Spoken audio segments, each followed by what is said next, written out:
It is my pleasure now to introduce to you our student orator, Kathleen Keady. After a successful career in food service, Hadley resident Kathleen Keady enrolled at HCC to pursue her dream of a college education. She's now a member of the Phi Theta Kappa Honor Society and graduates from HCC with high honors with a GPA of 3.8.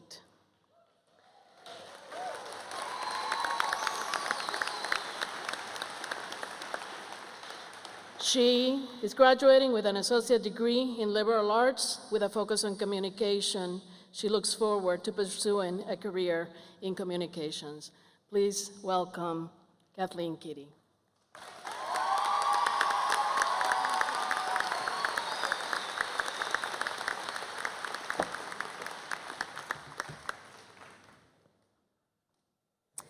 Good morning, President Misner, distinguished faculty and staff, fellow graduates, family, and friends, and I might add, Mom and Dad.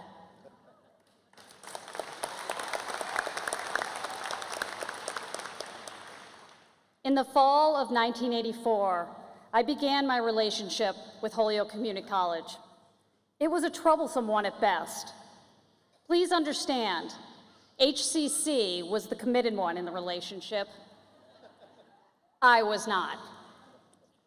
Like any successful partnership, both parties must be dedicated and above all else, willing to work hard. I was not emotionally prepared for either. In that fall of 1984, I was a somewhat self-absorbed and fanciful 19-year-old, swaying to the calming sounds of Jerry Garcia's voice, alongside thousands of other reality-avoidant kids, seemed far more appealing to me. And consequently, in December of 1984, I was happy enough to end my relationship with HCC amicably and move on. After all, school needed me more than I needed it. So, as a result, I was happy to take the Grateful Dead's words to heart when they sang, "Hang it up and see what tomorrow brings."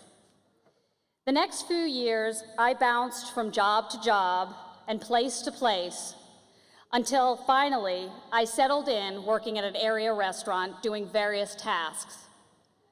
Realizing that life was not just about having fun and ignoring responsibility, I began to take cooking seriously. Soon, socializing and concerts were replaced by long hours cooking, blisters on my feet, and cuts on my hands. But despite the many hours I labored, my paycheck never compared to those of my many friends who had gone on to college, graduated, and found themselves lucrative jobs. Sure, I tried to convince myself that this didn't bother me. I would tell myself that I was doing things my way, and I was just fine. But deep down inside, I was sad and depressed about the direction I was allowing my life to go in. The years pushed on, as they do, and I kept plugging along, but I had always felt there was a void in my life. I couldn't put my finger on it, but I felt it. The years had taught me that I was a smart woman, yet there was so much that I didn't know, and that was extremely bothersome to me. I can remember several years ago playing Trivial Pursuit with my family. This game dominated tabletops during the 1990s. My thinking was, sure, I'll play, and hopefully I can pursue if I'm asked only entertainment questions. Bad strategy. It wasn't long before the plan backfired on me. The question that betrayed me, how many continents are there? Sadly, I did not know this answer. Certainly, over the years, I had to learn specific things about running a successful business, but I had no reason to know anything about the history of our country, let alone know elementary facts about the world.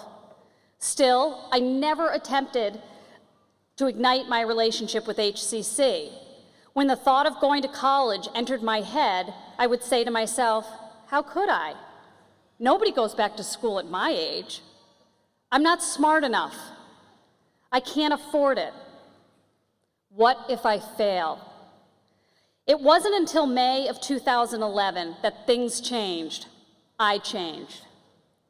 On Wednesday, May 18th, 2011, I sat in my hairdresser's chair. I was getting primped for my stepson's college graduation in upstate New York. As I sat, having my hair combed out, I heard my hairdresser utter a statement I will never forget. You have 3 quarter-sized bald spots on the back of your head. Let me say that my hair was never lush and thick, but I liked it. I really, really liked it. I sat there frozen, feeling the nausea well up within me. After a brief meltdown, I was on the phone with my doctor. I have what is called alopecia areata. It is an autoimmune disease that attacks the hair follicles. 6 million men, women, and sadly children have this disease in this country. Other than the hair loss, I am completely healthy. But don't be deceived by that fact.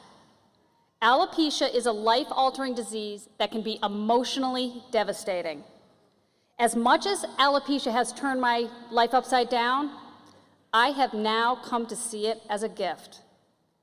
Alopecia reignited my relationship with Holyoke Community College.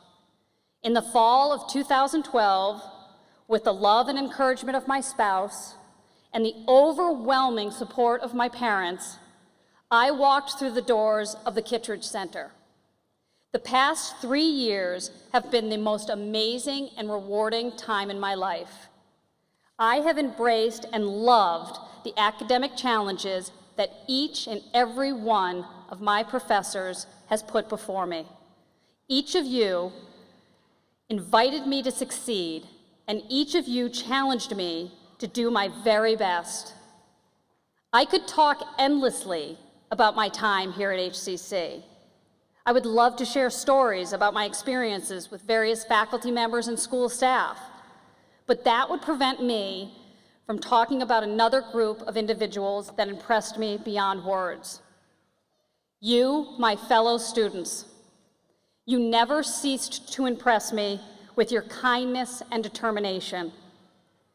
Each new semester, I stepped into a classroom of new faces, worried that I would be unwelcomed as the old lady, or even more daunting, the bald old lady. But you folks were incredibly wonderful to me, and you welcomed me into your world, inviting me to join you in class projects, walking with me from class to class, your fist bumps, your high fives, and even a few invitations to party with you. Let me know that I was okay in your book. Many of you work 1, 2, and sometimes 3 jobs, raise children, take care of parents and family, and you do this all while getting your degree. You have made your education a priority. I can't begin to express to you how incredible that makes you. I want you to know, from the vantage point of this 50-year-old woman who has seen and met a great many people over the years, you have left a lasting impression on me that I will carry with me for the rest of my life. I want to leave you all with a quote from Eleanor Roosevelt that I discovered while here at HCC, and it has become my mantra. You gain strength, courage, and confidence by every experience in which you really stop to look fear in the face. You are able to say, I have lived through this horror. I can take the next thing that comes along. You must do the thing that you think you cannot do. Thank you, and God bless.